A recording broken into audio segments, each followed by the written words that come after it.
we have to discuss two important problems. Firstly, the question of avant-garde organization, which is an armed organization privately working with certain state interference created by fascistic government, which conducted various operations, armed actions and sale of arms, and also distribution of arms into various organizations, including factories, in order to suppress workers' struggle. Now this organization, how did they create it? There was no parliament agreement. It was not discussed in the parliament, nor in the cabinet, as explained by some of the cabinet ministers. But with the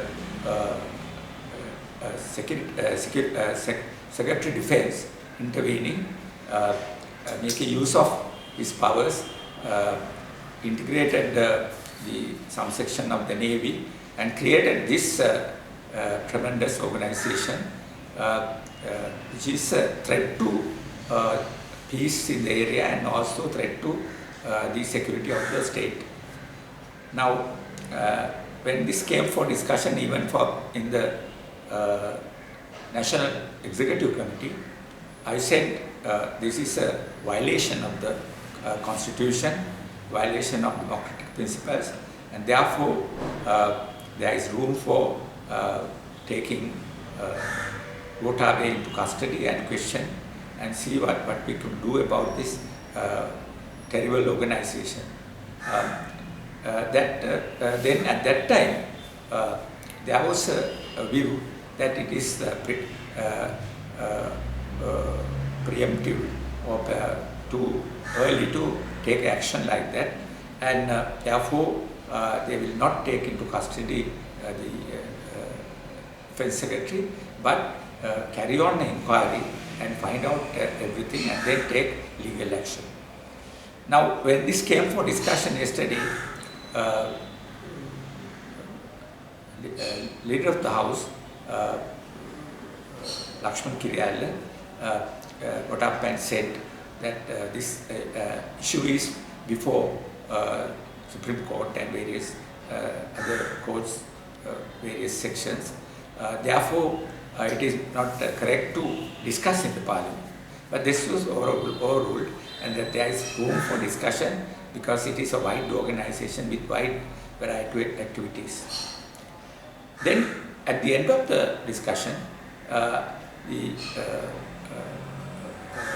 minister in charge of the security, inside internal security and internal state, came over and said that there is no issue as far as avant-garde is concerned. It is a perfectly legal organization. The arrest of the ship and also intervention made by the police is preemptive action, and it has no base, and therefore there will not be any prosecution. Now, this is entirely contradictory character in this investigation. On one hand, they say there are court cases and discussion should be cannot be referred to any judicial actions and so on, and it has to confine to political aspect of the issue. But when finally the minister Maratama says that there is no issues, that there is no legal action will be taken, and therefore almost the issue is concluded. Now we are at big confusion, particularly all those people, leaders who participated in the mass action to overthrow the previous government. Why this government is saying this kind of things about most terrible actions taken by the fascistic state?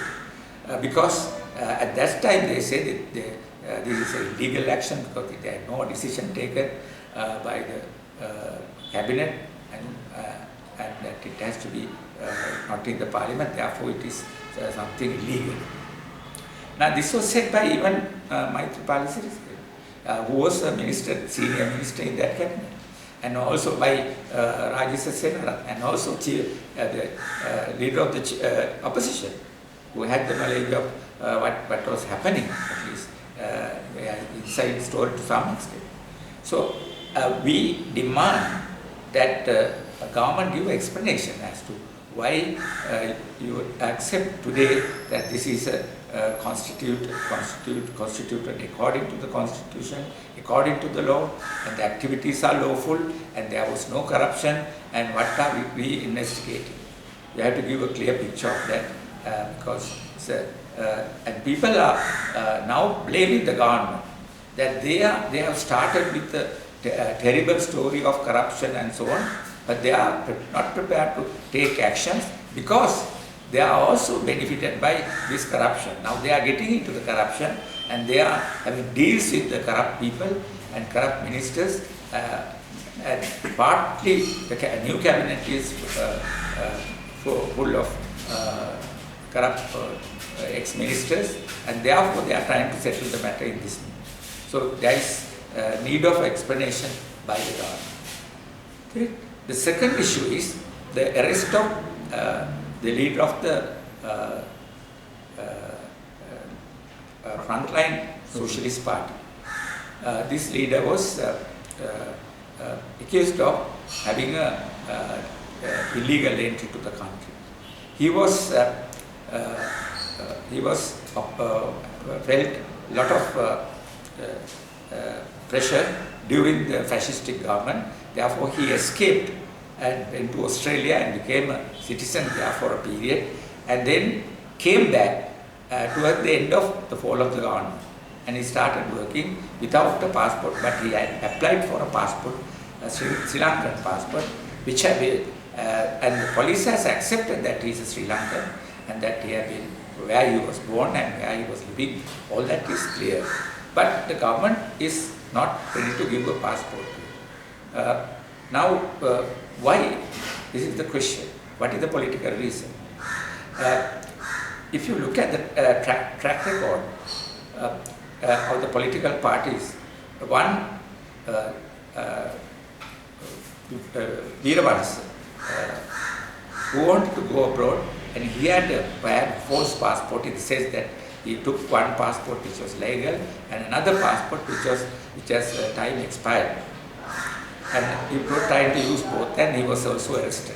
But in that time, a Prime Minister intervened and gave a concession, and he was not arrested.